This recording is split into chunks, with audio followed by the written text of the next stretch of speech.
वक्फे के बाद प्रोग्राम में शामिल होने का दोबारा से बहुत बहुत शुक्रिया। आप इफ्तार लाउंज देख रहे हैं और मेरे साथ यहाँ बैठे हुए हैं डॉक्टर आगा सज्जाद।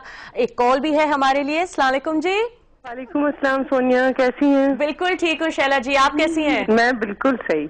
आप अब बताइए कि आप क्या कहना चाह रही थी। सॉरी ब्रेक में फोन किया था आपने और आपसे होल्ड करवाया था मैंने। कोई बात नहीं, आपसे बात करने के लिए थोड़ी देर इंतजार कर सकती हूँ मैं। बहुत शुक्रिया आपका, बहुत बहुत शुक्रिया।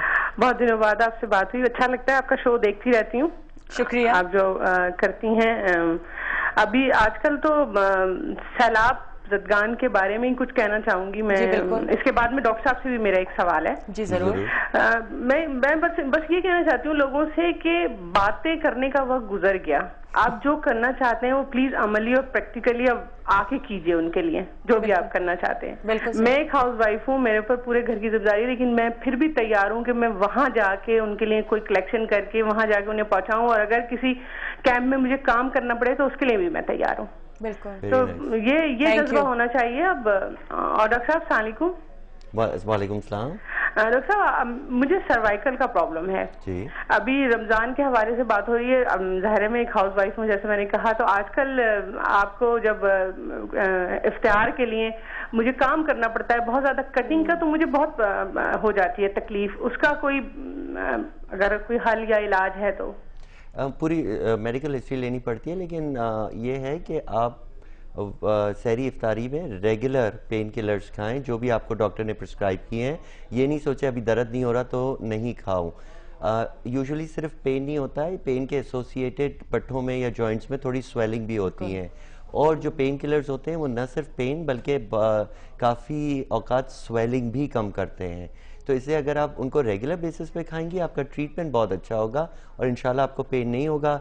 Light neck pain relieving exercises भी आती हैं, वो इंशाल्लाह ईमेल वगैरह के थ्रू आपको। बिल्कुल मैं ये कहने वाली थी शैला जी के ईमेल भी आप हमें कर सकते हैं iftar.lounge@dawnnews.tv पे, और हम आपको सारी डिटेल्स आगे फॉरवर्ड कर देंगे डॉक्टर सज्जाद की, ताकि आई थिंक ये 1-on-1 डॉक्टर्स के साथ 1-on-1 आपको मिलना बहुत ज़रूरी होता है। इसी के साथ चौधरी यूनुस साहब का भी फोन है आपके लिए डॉक्टर सज्जाद। अस्सलाम वालेकुम चौधरी साहब। अस्सलाम वालेकुम। Hello hello hello. Line drop हो गई शायद। I am so sorry, line drop हो गई। मैं एक चीज़ और भी कहना चाह रहा था कि नी आर्थराइटिस 40-50 के बाद काफ़ी होता है और जाहिर है उसके बहुत सारे इलाज हैं, लेकिन रमज़ान में मेरा अपना ख्याल है कि क्वालिटी बड़ी इंपॉर्टेंट है। बिल्कुल। तो उसमें यह है कि अगर ठीक है नमाज़ें पढ़नी है, ये वो ज़मीन पे बैठने से, ज़मीन पे बैठ के नमाज वगैरह पढ़ने से आपका नी आर्थराइटिस वर्स हो जाता है। तो अगर आप ज़्यादा नमाजें कुर्सी पे बैठ के पढ़ें जिनका एस्टेब्लिश हो चुका है उनके लिए बड़ा फ़ायदा रहेगा।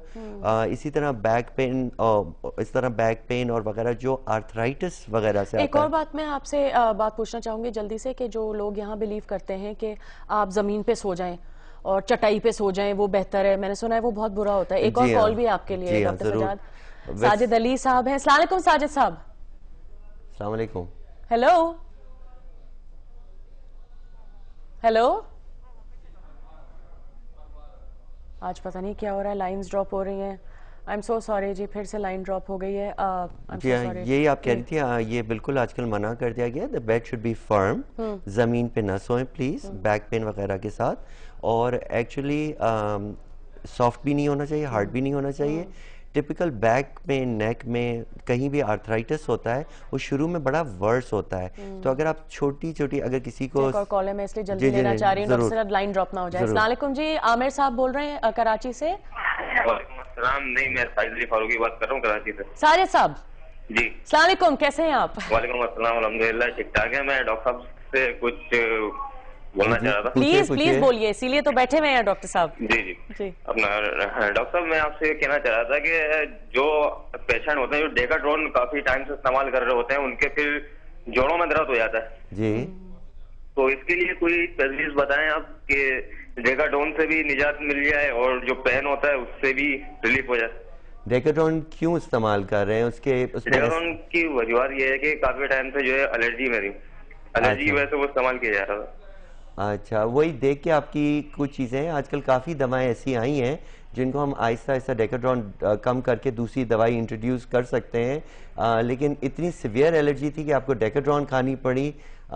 काफी मतलब हैरत हो रही है क्योंकि आजकल एलर्जी की काफी अच्छी दवाएं हैं। नहीं, उसकी वजूहत ये थी कि काफी टाइम पहले जो थी वो ब्लड चढ़ा था, तो उस ब्लड में जो था वो इन्फेक्शन था। अच्छा, बहरहाल तो ये है कि सब्स्टिट्यूट ये इसका जब तक मेडिसिन लेते हैं सही रहता है, या मेडिसिन छोड़ते हैं फिर दोबारा से वही कंटिन्यू होती है। इसी के लिए साजिद साहब, डॉक्टर सजाद, अगर आप अग्री करते हैं मेरे साथ, तो अगर आप हमें ईमेल करके तफसील से अपना मसला बता दें साजिद भाई, क्योंकि ये आई थिंक डिटेल में इनको पता होना चाहिए। तो ये हमारा वादा है कि हम आपकी बात फॉरवर्ड कर देंगे डॉक्टर सजाद के पास। इसी के साथ एक वक्फे का भी टाइम आ गया है, लेकिन प्लीज़ आप हमें ईमेल करते रहें तफसील से अगर आपको कोई मसला है और आप डॉक्टर सजाद से रब्ता करना चाह रहे हैं या चाह रहे हैं कि हम आपका मैसेज आगे बढ़ा दें। इसी के साथ वक्फे का वक्त है, और doctor Sajjad, thank you, it was fun as always, it was great.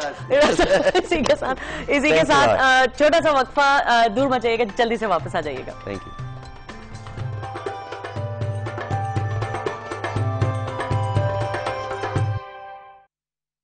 Thank you. Thank you very much.